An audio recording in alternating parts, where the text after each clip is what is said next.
Iran strikes with missiles and drones, while Pakistan used fighter jets to strike in Afghanistan. Pakistan used fighter jets in its attacks against suspected Pakistani Taliban hideouts in Afghanistan early on Monday, in the second time in this year so far that Islamabad has targeted agents in the territories of neighboring countries. Pakistan's use of fighter jets for such raids sharply contrasts with Islamic Republic of Iran, which invariably relies on ballistic missiles and drones to strike non-state actors beyond its frontiers. It's unclear how far the Pakistani jets flew into Afghanistan, but they were used in the strike against several positions Islamabad alleges belong to the Pakistani Taliban. The attacks were retaliation for the killing of 7 Pakistani soldiers in a suicide bomb attack 2 days earlier. The Afghan Taliban blamed Pakistan's attack killed 8 innocent people and responded by firing at the border. Pakistan previously carried out rare attacks against Iran in January shortly after Tehran launched missiles and drones, purportedly, against militant camps on Pakistani soil. Islamabad responded forcefully in kind and, arguably, disproportionately using an assortment of drones, rockets, and standoff weaponry against 7 alleged militant targets in Iranian land. It was speculated the weapons used were subsonic rod air-launched cruise missiles, which could have been safely launched from fighter jets operating inside Pakistani airspace, and Pakistan could achieve its objective without crossing the borders. On the other hand,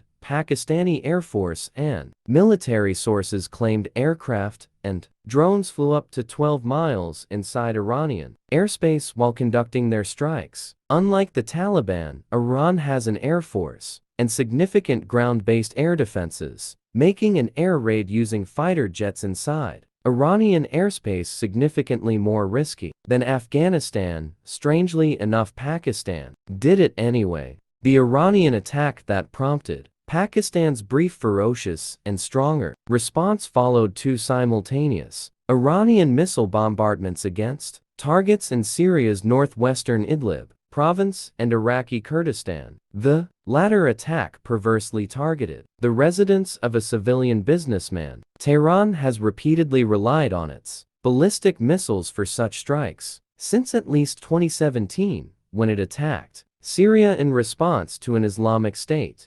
strikes. It wasn't always like this. Tehran used fighter jets in the early 1990s to attack militant opposition camps in Saddam Hussein's Iraq and Iranian Kurdish dissidents in Iraqi Kurdistan, then under the protection of a US-led no-fly zone. However, as its ballistic missile inventory grew and improved, Tehran relied more on these surface-to-surface missiles rather than fighter jets. Lacking a modern air force, Iran has embraced ballistic missiles as a long-range attack capability to deter its adversaries in the region, particularly the United States and Israel, from striking Iran, noted Defense Intelligence Agency's 2019 report on Tehran's military power. Iran claimed its January attack against Idlib was its longest missile strike ever. One reason Tehran carried it out was undoubtedly to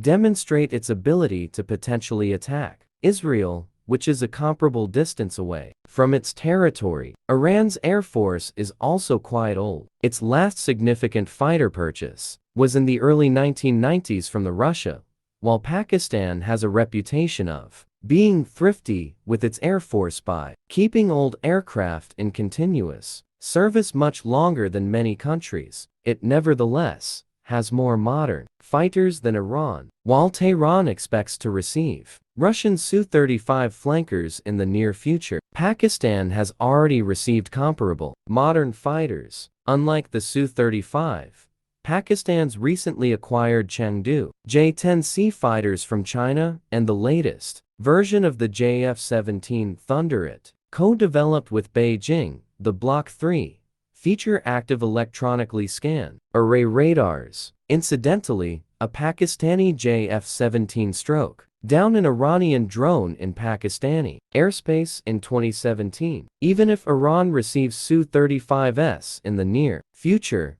Pakistan claims to have big plans for its air force, and its fighter fleet will undoubtedly be deployed by Islamabad in any future strike. The Islamabad Air Force recently claimed to have a hypersonic-capable missile, speculated to be the CM-400 fired from the JF-17, and expressed its desires in acquiring the fifth-generation Shenyang FC-31 Gerfalcon China is developing. These recent developments demonstrate that while Islamabad puts a lot of stock in the future of its air force, Tehran has long shown a clear preference for investing heavily in its indigenous ballistic missile systems rather than the Air Force, once among the most advanced and powerful in the wider region but now a mere shadow of its former pre-revolutionary self.